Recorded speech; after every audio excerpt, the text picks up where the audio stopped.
Siempre es lastimoso corroborar cuán poco nos ha llegado de la ópera de uno de estos poetas arcaicos, pero parece que es aún más doloroso en el caso de Mibnermo, puesto que junto a su escaso material superviviente se hallan las apreciaciones a su arte de generaciones de griegos y romanos.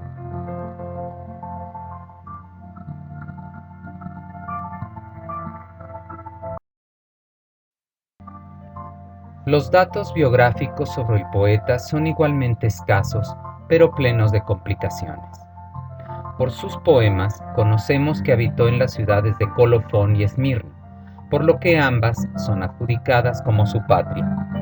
Igualmente, por sus fragmentos se ha tratado de establecer una fecha para su vida. La enciclopedia bizantina Suda cita como fechas de su madurez poética los años 632 a 629 a.C. Su poema Esmírnide, del que se conserva un solo fragmento, probablemente trata de la victoria de los esmirneos sobre los lidios junto al río Hermo en el año 660, pero cabe suponer que es mero recuerdo en el poeta y no algo que haya atestiguado. Para otros filólogos, el fragmento 23 alude a la derrota de los esmirneos por el sucesor del lidio Giges, Aliates, quien en el año 600 conquistó la ciudad griega. De ser así, ¿para qué componer un poema laudatorio para una ciudad vencida? Un fragmento más, el 20, alude a un eclipse. Los más cercanos al autor serían los de los años 648 o el del 585, y existen partidarios de una y otra fecha. La primera no cuadra tan bien con el mencionado Floruit del 632. La segunda encaja con una mención de un eclipse en el poeta Solón, quien también en uno de sus fragmentos menciona a Mibnermo, pero necesariamente ambos poetas tendrían que conocerse. De tal suerte, quizá lo mejor es ubicar al poeta entre los años 660 y 600 a.C., con el mencionado clímax de su actividad que señala la Suda. Se le atribuyen dos grandes composiciones de estructura y tema diverso, y parece ser más directo e interesado en la generalización y la reflexión de los temas de lo que fue Calino. La vida pública, la política y la guerra, que en ocasiones dan pie a una actitud penosa, son los intereses de Mibnermo. La primera obra, Nanó, titulada así quiere la tradición por una flautista de la que el poeta se enamoró, al parecer tenía una temática sumamente variada, pero llevando como hilo conductor el amor. Dada la adjudicación que los antiguos hacen a diversos fragmentos, puede sospecharse que Mibnermo mezclaba reflexiones personales, sobre todo de la vejez, con el tema amoroso, ilustrado con una serie de mitos tanto negativos como positivos. Parece que acumulaba un catálogo de amores fatales y desesperados, sin que faltara tampoco las alusiones a las ciudades de Colofón y Esmirna. De tal suerte, Nanó parece una sucesión de pequeñas elegías engarzadas.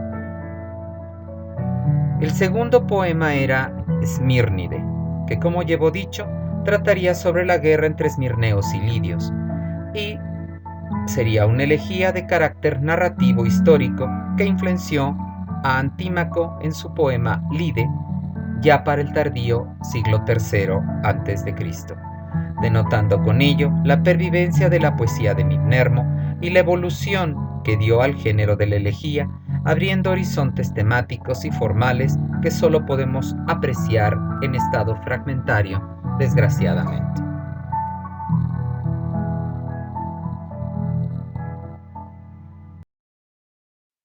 Ya hemos pasado revista a uno de los más encantadores poemas de Mibnermo, ese que trataba sobre los gratos dones de Afrodita y su terrible pérdida cuando ya se es viejo. Son de hecho los fragmentos más numerosos de esta misma temática. Nosotros, cual hojas que crece la florida estación de primavera, cuando de súbito aumenta con los rayos del sol a tales semejantes. Por poco tiempo con las flores de la juventud nos congraciamos ante los dioses, no percibiendo el mal ni el bien. Las negras queres se acercan, una sosteniendo el término de la penosa vejez, la otra el de la muerte. Exiguo resulta el fruto de la juventud, cual el sol se extiende sobre la tierra. Pero después que ya se ha sobrepasado el término de juventud, de inmediato ya es mejor morir que estar vivo, pues muchas cosas malas afectan en el ánimo. A veces la casa se arruina, sobrevienen los odiosos trabajos de la pobreza. Ya otro, a su vez, carece de hijos de los que está muy deseoso y marcha bajo tierra hacia Hades. Otro tiene una enfermedad mortífera. No existe ninguno de los hombres al que Zeus no diera muchos males.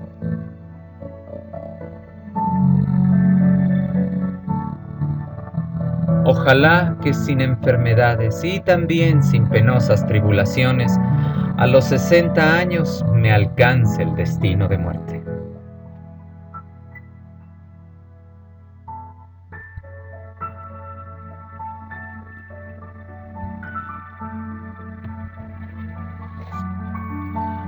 A tu propio corazón regocija, de tus crueles conciudadanos, algún otro hablará malamente de ti, otro mejor.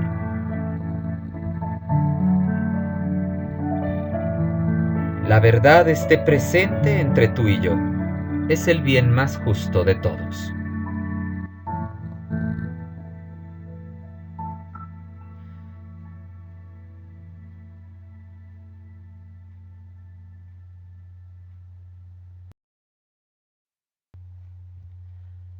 La crisis económica afectó prácticamente a toda Grecia y finalmente se nos presenta como un antagonismo claro entre los pequeños campesinos y los grandes terratenientes aristócratas, y dará pie a las luchas de clase en el interior de las sociedades de las poleis, cuyas consecuencias se presentan en dos rubros: la colonización y la esclavitud por deudas. El ateniense Solón será una figura clave para este fenómeno en la Atenas del siglo VI a.C. Desde el punto de vista literario, los fragmentos de Solón no solo revelan la estrecha relación entre poesía y actitud política, sino también nuevos aspectos en la evolución de la elegía y el yambo, atemperando la influencia épica, la tradición interna elegíaca y yámbica, a más del contexto social de la Atenas de sus años. La única fecha segura en su vida es el año de su arcontado, 594 a 593, por lo que su año de nacimiento se calcula para el 640 y su muerte se relaciona con la subida al poder del tirano Pisístrato en el año 560. Las diversas fuentes que nos transmiten datos y fragmentos de su obra dejan claro que Solón estaba inmiscuido activamente en la política y la legislación en Atenas, a más de reconocerlo como un pensador filosófico. Sin lugar a dudas, Plutarco es nuestra fuente más fidedigna sobre la vida de este poeta, aunque no deja de estar libre de sospechas, porque para el tiempo en que escribe el erudito, ya Solón es prácticamente una figura legendaria. No obstante, su manejo de fuentes previas y el rigor de su investigación transforman su pieza en una verdadera arqueología biográfica. Según refiere Plutarco, Solón era de rancio linaje y se encumbraba hasta los reyes códridas de Atenas, pero su familia era ya de clase media. La fama hace de él un filántropo que tuvo una juventud marcada por el comercio y cierta relajación propia de un marinero. Dispensó sus bienes en obras humanitarias y por ello se dedicó al comercio, como llevamos dicho. Otros afirmaban, sin embargo, había emprendido tales viajes por un ansia de conocimiento. Solón desarrolló su quehacer político en el periodo donde las viejas aristocracias habían hecho sobrevivir hasta el siglo VI las instituciones caducas que fomentaban las desigualdades sociales, amenazando con reventar la cohesión social que se manifestaba desde tiempos del mítico Teseo. La situación era verdaderamente grave, como daba a notar el fenómeno conocido como esclavitud por deudas, donde los campesinos endeudados con los ricos se vendían a estos para saldar sus cuentas y muchos de ellos eran revendidos al extranjero. El olor a guerra civil se respiraba, por lo que, como había ocurrido en otras poleis, se recurrió a un connotado ciudadano que paliara la situación mediante alguna medida efectiva. Ese fue Solón. Su objetivo fue establecer leyes que devolvieran la paz y la armonía entre unos y otros, como señala acertadamente Osborne. Sus leyes fueron para poner obstáculos a los distintos bandos en conflicto, defendiendo límites claros en aquellas ocasiones que pudieran dar pie a disputas y demostrando el alcance de los castigos para dichas hostilidades. Porque en verdad he concedido al pueblo tanta dignidad cuanta merecía, del honor ni despojándolo ni habiéndole adjudicado. Y los que tenían poder y eran admirados por su riqueza, también a ellos protegí, para llevarles nada indigno. Levanté un poderoso escudo entre ambos girando en derredor, y no dejé vencer a ninguno de los dos injustamente. El pueblo podría convenir así de la mejor manera con sus líderes, no estando muy relajado ni violentándolo, pues la saciedad engendra altanería cuando mucha riqueza se entrega a los hombres cuantos no poseen una mente recta. Es difícil complacer a todos entre grandes obstáculos. La medida política más importante de Solón fue la denominada sextácteia o sacudimiento de la carga. Con un osado movimiento, el político poeta de aquellos pobres que tenían que pagar la sexta parte de su cosecha a los ricos terratenientes con los que estaban endeudados, los liberó y canceló sus deudas. Incluso buscó que algunos que fueron vendidos se reinstalaran como ciudadanos libres. Podría atestiguar tales cosas en su justo momento la gran madre de los dioses olímpicos, la excelsa, oh negra Gea, de quien yo alguna vez arranqué los lindes clavados por doquier, antes esclavizada, hoy libre. A muchos que fueron vendidos conduje a la patria fundada por los dioses, Atenas, unos con justicia, otros injustamente, a los que imperiosa necesidad hizo huir y ya no hablan lengua ática, de tal suerte que vagan por doquier, a los que aquí mismo sufren indigna esclavitud temblando por los amos, los hice libres. Tales cosas, adaptando por medio de la fuerza lo mismo que de violencia y también justicia, lo logré y cumplí como había ofrecido.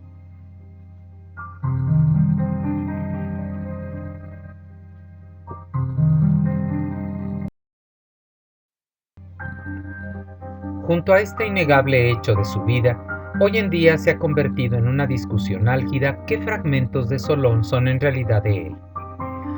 Algunas voces se han alzado para señalar la posibilidad de una tradición de atribuciones a Solón, pero otros aluden a la coherencia del conjunto poético con características muy propias, donde las divergencias, cree por ejemplo Suárez de la Torre, se deben más bien a la diferencia de las fuentes que nos conservaron sus textos. Solón se caracteriza entonces por la apropiación de un lenguaje épico aristocrático, para un ambiente simposiaco demócrata. Junto a la presencia de lo vernáculo está lo ático, recurriendo al vocabulario de su dialecto en razón de las necesidades de su metro. A este respecto, los fragmentos solónicos se pueden agrupar en varias categorías.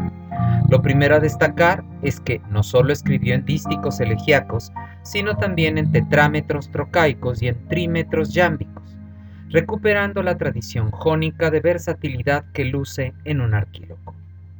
De la primera de estas categorías comprenderían a sus elegías de corte reflexivo filosófico, como la conocida como Elegía a las Musas, donde aborda el tema del poder y la justicia de Zeus frente a la insensatez humana. Junto a la lamentación de la inseguridad que rodea al hombre a su existencia, está la presencia de los dioses. También entraría aquí la conocida elegía llamada Salamina, en la que exhortaba a los atenienses frente a las aspiraciones de su rival Mégara y que posiblemente haya presentado en una ocasión pública. La segunda categoría comprendería los fragmentos que versan sobre su actividad política y de los que ya hemos pasado repaso a alguno de ellos. En conjunto parece que recibieron el nombre de eunomía. Algunos de los fragmentos que versan sobre reflexiones de la vida, la vejez, etc., se consideran formarían parte también de este grupo de textos. Una última categoría la formarían aquellos de corte más personal, ahora en trímetros yámbicos y tetrámetros trocaicos. Tal sería el fragmento que acabamos de repasar sobre su actividad política, especie de discurso poetizado. Lucen en este grupo los temas amorosos e incluso alguno de corte gastronómico que antecede a la comedia ática.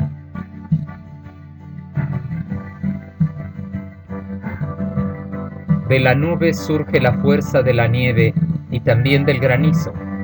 Del brillante relámpago nace el rayo. De los grandes hombres, la perdición de la ciudad. Y al gobierno de uno solo, el pueblo, por ignorancia, cayó en esclavitud, y al que se eleva en demasía no es fácil contener después. Pero ya es necesario reconocer todas estas cosas bien.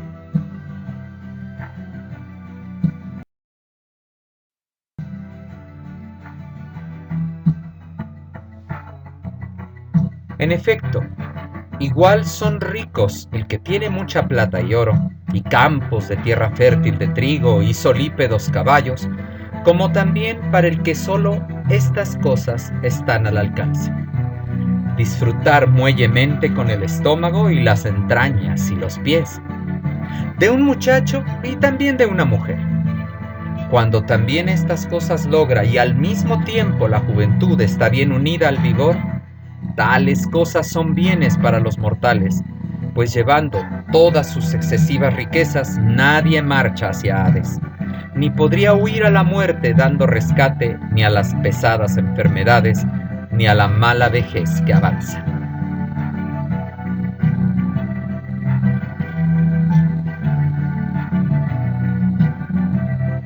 Hasta que amé a los muchachos entre las amables flores de juventud, deseando sus muslos y su dulce boca.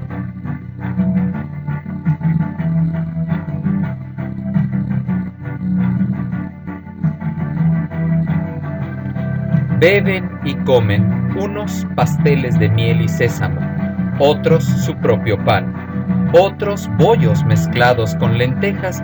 Allí ni de golosinas falta alguna, las cuales entre los hombres la tierra negra produce abundantemente por todas partes.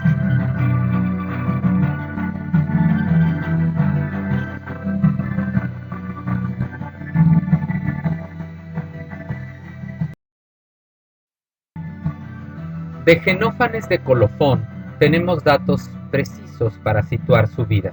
Según refiere Diógenes Laercio, su madurez la alcanzó entre el 540 y el 537 a.C., por lo que su nacimiento debió ser en el 565, ya que él mismo habla de su vida viajera por 67 años luego de cumplir los 25. A partir de esa referencia a una nonagenaria edad de vida, se ha calculado que moriría en el año 470 a.C. La mayoría de las referencias a Genófanes se deben a su fama dentro de la filosofía en la que sometió a su escrutinio diversos aspectos sobre la naturaleza, los elementos primordiales o el conocimiento. Incluso se sabe de su interés y observación por lo que hoy llamamos fósiles, como parte de sus estudios a los orígenes del universo. Comprendía Genófanes que el origen de todo era el agua, y para demostrar que la tierra estuvo cubierta por ella, trajo a colación las conchas e impresiones de peces y algas que encontró en las canteras de Siracusa, y en Paros y Malta las impresiones de muchas criaturas marinas. A esta tendencia crítica no se escapó el mundo de la religión, sobre todo aquellas que se fundamentaban en los poetas Homero y Hesíodo. Si bien la interpretación correcta de los fragmentos no es fácil y se piensa que no podría, como se ha argumentado desde tiempos cristianos, que fuera un denuesto a tan admirados aedos, sino más bien una diatriba contra el gusto de aquella época por la adoración a las imágenes de culto. Así piensa, por ejemplo, Walter Burger. Sin embargo, para mí, la intención de Genófanes era presentar mediante su lógica un nuevo sistema de creencias.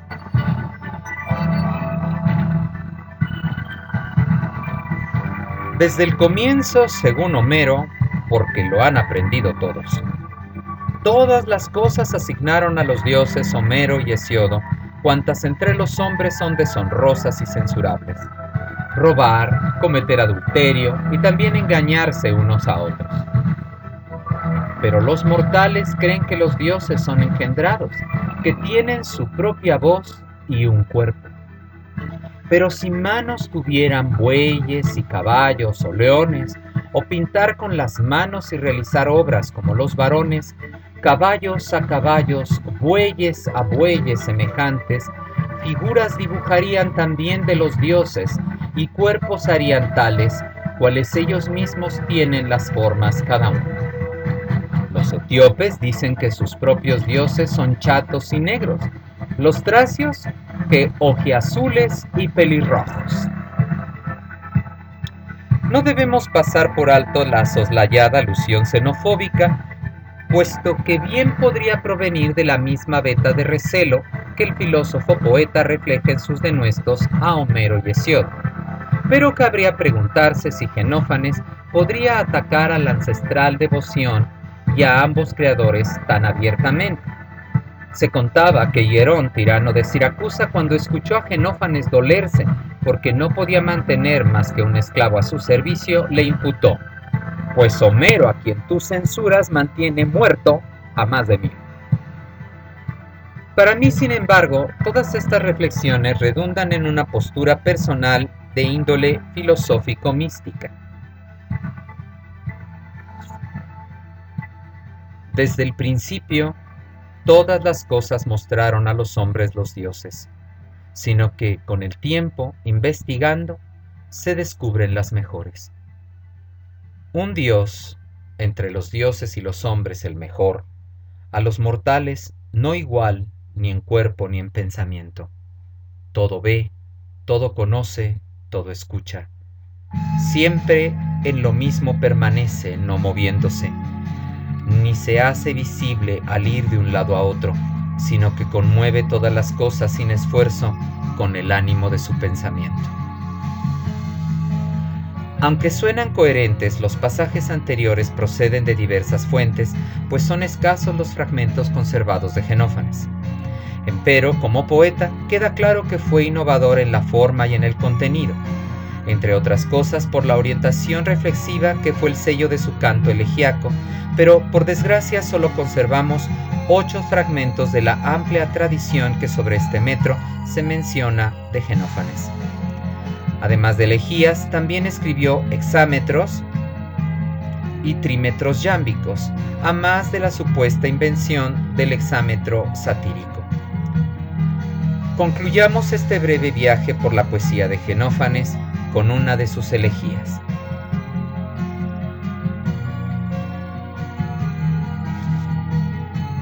Mas si alguno tratara de obtener la victoria por la rapidez de sus pies, o compitiendo en el pentatlón, allí donde el recinto de Zeus junto a las corrientes del Pisas en Olimpia, o bien luchando, o también contendiendo el doloroso pugilato, o bien la terrible competencia que llaman pancracio, entre los ciudadanos pudiera ser más ilustre que los que miran, y tratara de obtener notable preferencia en los certámenes, y pudiera tener el sustento de las posesiones públicas de las ciudades y un regalo que fuera tesoro para él. O también por los caballos alcanzara todas estas cosas, no sería digno como yo, pues es mejor muestra la sabiduría a la fuerza de los hombres y también de los caballos. Pero, por ventura, se considera más esto, y no es justo preferir la fuerza a la buena sabiduría, pues si no hubiera un buen púgil en el pueblo, ni alguno para competir en el pentathlón, ni en la lucha, ni por la rapidez de sus pies, que es lo más preciado de cuantas son las labores de la fuerza de los hombres en las competencias, por su causa pudiera ser mejor la ciudad en cuanto al buen gobierno, y fuera un pequeño gozo para la ciudad por ello, si alguno venciera compitiendo junto a las corrientes del Pisa, pues no engrosan tales cosas las bodegas de la ciudad.